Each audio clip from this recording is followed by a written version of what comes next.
Mga kapamilya niya na mga nagbagang balita sa News Patrol karong buntaga. Pagsaulog sa Kadayawan Festival sa Davao City, madayon na, human gitugot ni Mayor Rodrigo Duterte. Kapin 30 ka mga balay sa Barangay Sentro, Agdao, Davao City, naug daw sa sunog. Lalaking gidudahang nangawat og usa ka sakong kape, giharang sa mga pulis. Og usa ka Dabawenyong doktor, nominado isip CNN Hero of the Year 2013. Mga kapamilya niya na mga detalye sa News Patrol. Bisan dunay hulga sa terorismo ang Davao City, gitugot na ni Mayor Rodrigo Duterte nga ipadayon ang pagsaulog sa Kadayawan Festival karong semana. Si Danjo Revilla sa report. Nagpatawag din og closed-door meeting si Mayor Rudy Duterte sa mga pulis, army ug mga intelligence officer niya adtong Biyernes human nibuto ang laing bomba sa Midsayap, North Cotabato nga gikamatay sa upat ka mga biktima. Nabala ka ang mayor nga basin isunod ang Davao City. Pero human sa meeting, doon na kumpiyansa ang mayor. Gitugot na niini ang pagsaulog sa 28 Kadayawan sa Davao City karong semana. I received information from them. But on from their end, medyo walang significant issue about threats, serious threats to the community sa Davao City.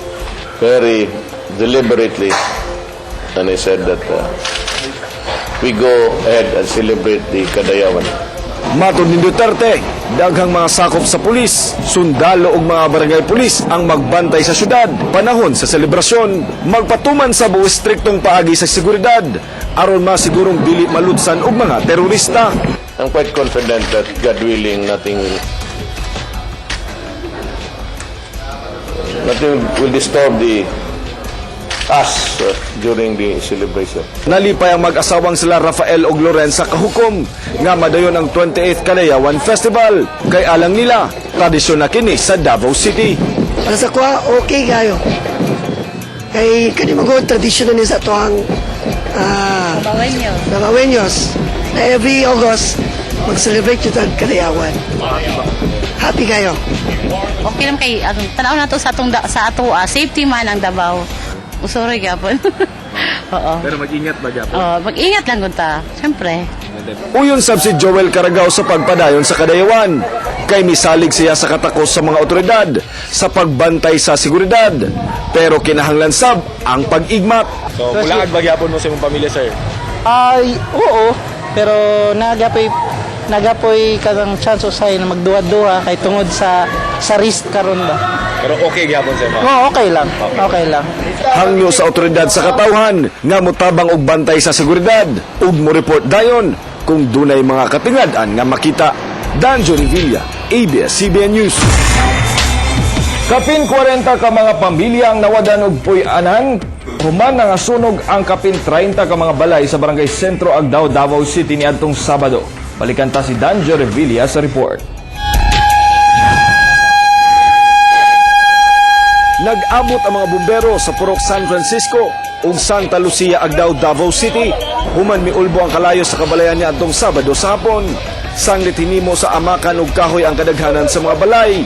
Dali lang gilamoy sa kalayo. Nitabang pagbubo og tubig ang rescue helicopter sa Philippine Air Force. Usa ka lilo isulan.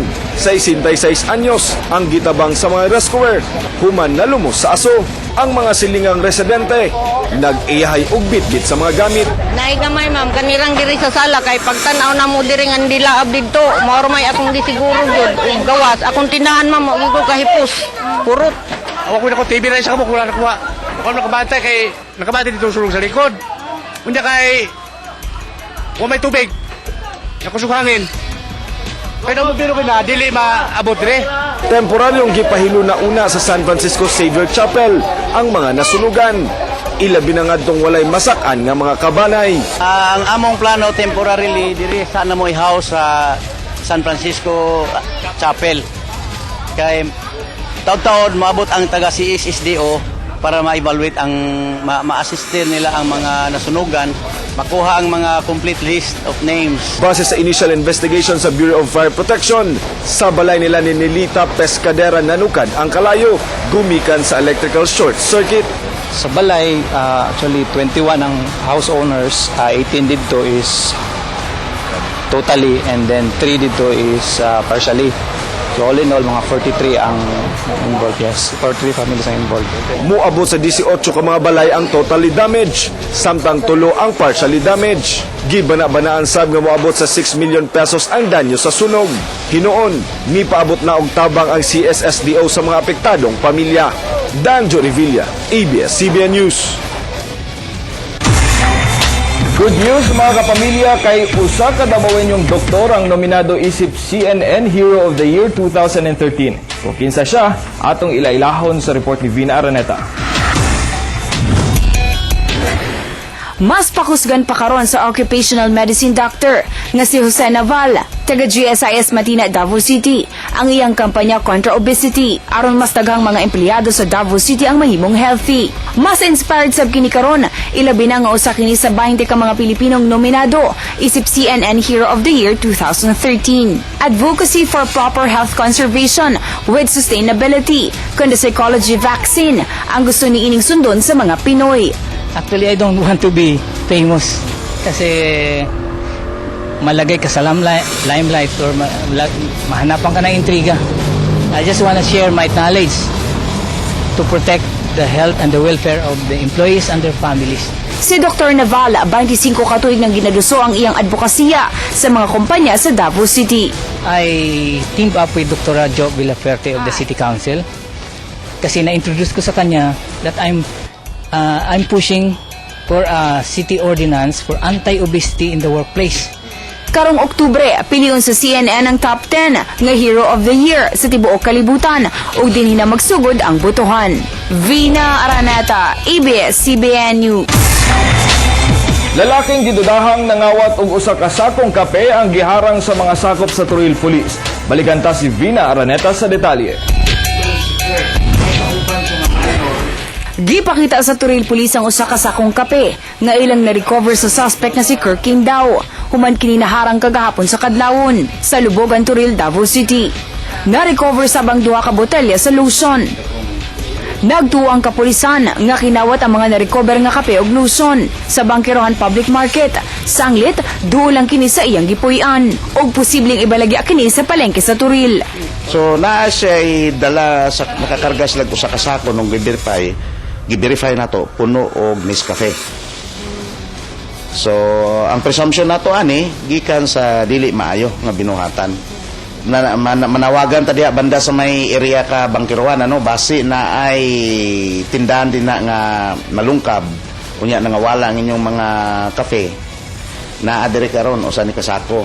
Gipanghima hinuon sa suspect ang pasangil. Ma'am, wala ko gikuha to, ma'am. Ha? Wala ko gikuha. Gila sa dito ni mo? Di-dice to, ma'am, di-dice. Nag? Di-dice lang to sa ako, ma'am. O tapos? Ibaligya lang po na ako to, ma'am.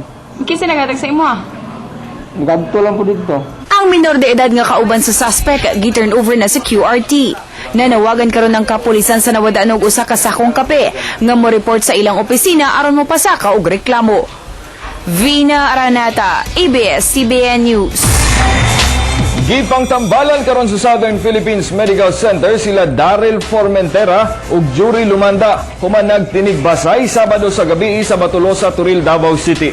Nasayran sa investigasyon nga unang gitigbas sa liog si Daryl pero nakabalos kini og gitigbas sa bang ulo ni Jury. Karaang bikil ang hinungdan sa away nga may resulta sa pagtinigbasay sa duha.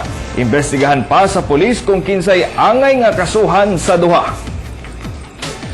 Di nang lingkod lumiato rito niya mga pila ka minuto na nangabot mga 2 kasinggulan. 2 kasinggulan yang isa nagpaabot ito sa ubos.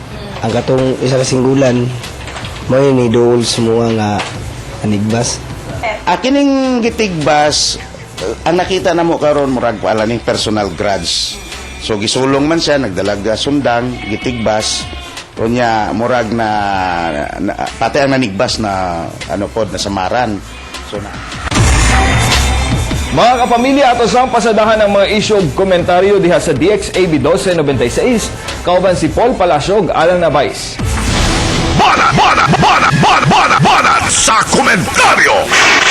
Turil, pero maitong kuan na maitong troso dito sa Turil nga gi-turn over ni Sumagaysay nga naha sa Centro West, no. Napa ba ang troso? Nawa man daw. Napa siguro. Oh, katong Wednesday to siya, dakpan. Hindi kami yan. Okay. Kayo yun. Oy, kuan di ay. Happy Kadayawan. Happy Kadayawan. Madayo na gyud. Maglipay-lipay na taani. Pero ang mga sidewalk, ha? Daghang tinda. Daghan gyapong tinda. Ang promise ni Yusuf Jimlani ni Abude og ni Abude after Ramadan, no? So karon Lunes, Biyernes, Sabado, Domingo, Biyernes na karon na. Oo. Din hinta magkatanaw. I-implement ni 1/3, 2/3. Kani man go 1/3, 2/3. Gihatagan na mo og kanabitong give and take lang tagod. Give and take. Oo, naninda naman mo din. 1/3 sa vendors, 2/3 sa mga tao nga moagis dalan. Pero ayaw ninyo abusuhi. Yon. Ha? Giabuso naman gahi naman kayo pug ulo gihapon. Ningon pa nga mihangyo naman mi City Hall. Oy kinsa na? Kinsa mahangyo? May mga vendors karon mga higala. Bukang bibig nila karon. Bukang bibig nila ang City Hall. Nga nihangyo kuno siya sa City Hall. Na di pabor-pabor ni. Mabilin lang din ha. Ato ang tanawon kung madabog yun og drug ang pangalang City Hall. Oo. Di ra ba yun wala ba ang City Hall, Paul? Wala ba ang City Hall. Libi na hadlok kita na nagatubang ta og kining hulga sa terorismo unya ang kooperasyon sa tanan tao ang gikinahanglan kanang mga potential nga mga mabinlan o mga butang, no, mga potential giingon namo tinabangay ta kay lisod, no. Ug nay kadudahang butang ibilin ay nalang dawata muna mga report sa pulis. Ato ni nga gi tuki dinhi sa DXAB gumikan kay aton suportahan ang kini panawagan nila ni Yusuf Jimlani ug ni Abude nga i-clear po nato ang mga areas nga medyo eyesore kini panahon sa kini nga indak-indak og Pamulaka Festival. Pero ang safety sa tuwang katawhan atong tanaw karon ni ay usa ka lugar din ha sa gimension ni Paul Palacio kining binlanan og bag at bang sa City Hall. Dili kay mananghid sa City Hall o nagsali sa City Hall, na ay mga butang nga dugay nang gireklamo din ha. Kanang usa ka tindahan din ha nga kanunay protestaan kay ginabatbangan man og kanunay mga militante kung aga protesta sila amot og kung sa sala yun anang tindahan na din sa San Pedro at bang sa City Hall. Ang inyong baggage counter kung nasa gawas man na. Unya, bawal na ba magbilin o kanang magdalag kanang backpack no si Dura ag si Duro? Bawal na sa Davao. Bawal sa Davao. Isis Duro. Dili si Duro. Duro kay ang Anaris Dora, no? Namas Dora, napos Duro. Babae. Duro backpack. Bawal na pero kining baggage counter nganong naka-encroach na mo din sa sidewalk. Ato na palihog lang di kay kining kuan ba? Kooperasyon lang tinabangay. No? Okay. Potential. Ingon ako potential kasabot na mo ana unsay potential. So muna ato ang suportahan ang panawagan sa tuang nga mayor nga magnabantayon ta. Kita nga nasa community, kita ang mas nakakita kung unsay dapat og ang ngayon ito magabuhaton nga malikay ta nini mga nahitabo sa atong kasigbit nga mga lugar. Salamat kayo. Salamat Hernal. Mayong buntag Mindanao. Daghang salamat Paul ug Alan sa DXAB 1296.